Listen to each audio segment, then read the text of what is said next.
The Qing Dynasty ruled a vast empire for over 250 years, until internal strife, external factors, and a succession of wars and rebellions squashed it. Succeeding the Ming Dynasty in 1644, the Qing emperors managed to create the fourth largest empire in history. The Qing Dynasty doubled the size of the Ming territory and more than tripled its population, integrating not just Chinese but also Tibetans, Mongols, Burmese, Thai peoples, and the indigenous people of Taiwan, among others. The Manchu-centered Qing dynasty was drastically different from other imperial dynasties, as China was observed as only one part of a larger multinational political entity. The founders of the Qing dynasty were from the Manchu Isin-Gyoro clan, based in Manchuria, a geographical region that China and Russia share today. The early rulers of the Qing dynasty maintained their Manchu customs, prayed to Buddha, and used the title of Bogd Khan instead of emperor in dealing with the Mongols. They ruled in the Chinese Confucian tradition, proclaiming themselves the sons of heaven and rulers with the mandate of heaven. The Qing Empire started declining steadily in the late 18th and early 19th centuries.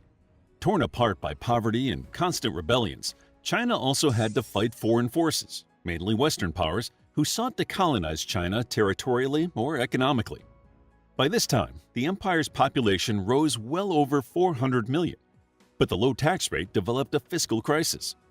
Chinese officials became corrupt, and the ruling elite failed to deliver peace. People started questioning the legitimacy of the Qing dynasty and organized uprisings. After several tumultuous years, the Qing dynasty finally fell in 1912. In 1781, two branches of Islamic mystics, the Jiraiya Sufis and the Kafiya Sufis, became hostile toward each other in the Qinghai and Gansu provinces. The Qing dynasty suppressed the rebellions and displaced the Jiraiya community to discourage further revolts. State censorship and control further inflamed tensions, and things began to boil over. Initiated by the White Lotus movement, a secret religious organization, another rebellion took place from 1796 until 1804. The White Lotus was a religious movement that had roots in Buddhism and Manichaeism, the latter being a religious movement in the Sasanian Empire. The revolts started in the mountainous regions between the Sichuan, Hubei, and Shaanxi provinces. After the Mongols banned them, the White Lotus became a symbol of national and religious resistance all over the empire. They were initiators and participators of various small rebellions. The Qing dynasty confirmed their ban and published an edict that made the communal activity of unapproved secret religious societies punishable by law. The impoverished people of the region joined the White Lotus in their uprising against the high taxes. The rebellion quickly grew in numbers, but it also spread to the surrounding areas and became a severe threat to the Qing government. The White Lotus forces used guerrilla tactics, and the Qing forces responded with brutality toward the general population. The Qing troops quelled the rebellion in 1804. In 1812, Li Wenchang, a leader of a branch of the White Lotus, declared 1813 the year of the rebellion. In 1812, the movement's leaders started recruiting their followers to build an army and gathered donations from ordinary people. The plan was to take Peking, now Beijing, and assassinate the emperor when he returned to his palace. However, rumors of the rebellion reached Peking, and Li Wenchang was arrested in late 1813. The rebels saved him from execution by breaking into the prison, spawning further outrage. The rebel forces took the towns of Huaxian, Kaohsiung, and Dingtao in the Zili and Shandong provinces. 80 rebels even made their way into the Forbidden City, but failed to assert themselves. The Qing forces crushed the rebellion entirely in 1814. Li Wenchang retreated to the city of Huishuan with approximately 4,000 of his followers. There, he committed suicide when the Qing forces besieged the city. The revolts destabilized the region, but did not halt economic production. In 1820, China had the largest economy in the world. But by the end of the Opium Wars, its GDP fell by half, making it difficult for the government to recover from this economic disaster until well after World War II. The Opium Wars were fought in the mid-19th century between China and the British Empire. The Brits had imposed the trade of opium on China, which also had the consequence of weakening China's sovereignty over its territories. Britain was a major importer of Chinese goods, such as silk, tea, and porcelain. During the 18th and 19th centuries, the demand for Chinese goods increased significantly, and trade with Britain became one of the primary sources of filling the Chinese treasury with silver. To reduce the trade deficit caused by Chinese manufacturers, Britain decided to counter-trade opium with China. Britain inherited the monopolized opium industry from the failing Mughal Empire. The Qing officials were considering how to stop the trade of opium, but the main obstacle was the corrupted Chinese officials who profited from the narcotics sale. The Daoguang Emperor tasked a scholar, Lin Zishu, with eradicating the opium trade with China. Lin seized and destroyed all opium in Canton, now Guangzhou, and from all foreign ships near Chinese shores. The action set off a chain of reactions that prompted the First Opium War in 1839 between the Qing Dynasty and the British Empire. The war ended in 1842 when the Treaty of Nanking was signed. China abolished its monopoly on trade, paid 21 million silver dollars in reparations, and gave Hong Kong to Britain for colonization. The Treaty of Nanking failed to satisfy British trade requirements and could not improve diplomatic relations between the two countries. The Second Opium War began in 1856 when the French and British faced off against the Qing Dynasty. The Treaty of Nanking had established 4 ports for foreign trade, but in 1858, 11 more ports were opened, and Britain, France, Russia, and the U.S. opened embassies in Peking. A treaty was signed in 1858 and was later ratified in 1860, concluding the Second Opium War. Between 1850 and 1864, as China was being torn apart by the Opium Wars against the British Empire, an internal struggle known as the Taiping Rebellion or the Taiping Civil War was happening at home. A charismatic Hakka man from a southern village called Hong Xingquan founded the Taiping Heavenly Kingdom. By combining Christianity with Taoism, Confucianism, and millenarianism, and claiming the rebirth of the old Chinese Shangdi faith, he founded Taiping Christianity. Like other secret societies, the sect was persecuted by the Qing authorities.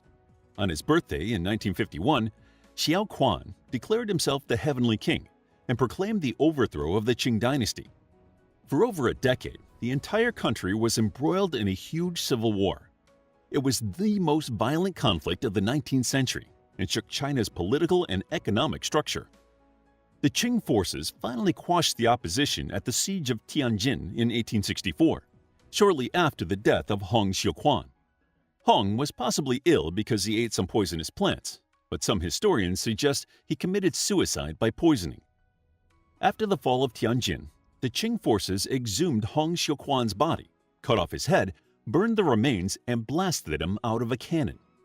The war is remembered for the rebels' savagery toward the Manchu people and the ruling dynasty's violence at Tianjin. After the Second Opium War, the self-strengthening movement was organized in China at the time of the Taiping Rebellion. The movement's idea was to use the available Western technology in Asia to preserve the Confucian values of the empire. The movement is also known as the Western Affairs Movement or Westernization. The movement worked on institutional reforms, which lasted from 1861 until 1895. Historians generally divide the movement into 3 phases. During the first phase, which lasted from 1861 until 1872, a diplomatic office and a college were established to work on adopting Western technologies, scientific knowledge, and training techniques. Western books and newspapers were being translated into Chinese in order to obtain knowledge about the West. The military structure was overhauled, and the Peking Field Force was introduced. Foreigners were hired for industrial and trade programs, but many changes fell short because of widespread corruption in the Chinese bureaucracy. The second phase of self-strengthening is known for giving special attention to commerce, industry, and agriculture. The main goal was to generate wealth for the country, strengthening it economically.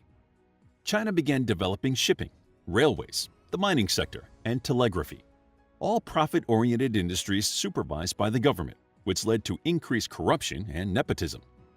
The third phase of the self-strengthening movement took place between 1885 and 1895. During this phase, the Navy Board was founded to modernize the Army further. But at this stage, the enthusiasm for self-strengthening started to diminish. In the First Sino-Japanese War, the Qing Dynasty lost Taiwan and the Kingdom of Joseon, which later became the Kingdom of Korea, to the Japanese. The Qing Dynasty undertook a series of reforms to cover up their shame and prevent such losses from happening again. China had to modernize its government and society to follow Western standards, not just the military and industries. The French had arrived in Southeast Asia, and other foreign powers had established spheres of influence on the Chinese coasts. In 1898, the Guangxu Emperor and his supporters initiated the 100 Days Reform. They planned to enact cultural, political, educational, and national reforms. However, due to conservative opponents, the reforms failed after 103 days.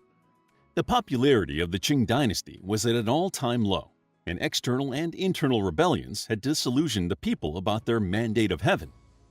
Between 1899 and 1901, the Boxer Uprising took place in China. The main goal of the rebels this time was to fend off encroaching foreign influence, including Christian missionaries. A series of droughts and floods had also hit the northern provinces of China, causing famine and poverty in areas inhabited by the Boxers. In addition, the anti-imperial sentiment was rising, as the Qing Dynasty could not assist the victims. The failure of the 100 Days Reform only confirmed the ruling opinion that the foreigners were to blame for the national crisis that China was experiencing. The Qing Empress, Dowager Cixi, offered her support to the Boxers in 1900. With an endorsement from the Empress, the rebels began heading toward Peking. The eight-nation alliance of British, French, American, Japanese, Russian, Austro-Hungarian, German, and Italian troops in China tried to control the situation. The Qing Dynasty and the Boxers forced the alliance to retreat, but their retaliation was swift and unerring. The foreign forces defeated the imperial troops and the peasants and captured Peking. The international forces occupied Chinese cities for over a year. In 1901, the Boxer Protocol was signed, ensuring peace between the Qing Dynasty of China and the Eight-Nation Alliance. In 1911, the Xinhai Revolution, or the Chinese Revolution, started Tongmenghui, an underground resistance movement, and some elements of the imperial army gained people's trust from all spheres of society and managed to overthrow the Qing Dynasty. Emperor Puyi was only 6 years old when he had to abdicate. With the establishment of the Republic of China in 1912, the Qing Dynasty was no more. How would you like to get a deeper understanding of history, impress your friends, and predict the future more accurately based on past events? If this sounds like something you might be into, then check out the brand new Captivating History Book Club by clicking the first link in the description. To learn more about the Qing Dynasty, check out our book, The Qing Dynasty, a captivating guide to the history of China's last empire called the Great Qing, including events such as the fall of Beijing, Opium Wars, and Taiping rebellions. It's available as an ebook and paperback. If you enjoyed the video, please hit the like button and subscribe for more videos like this.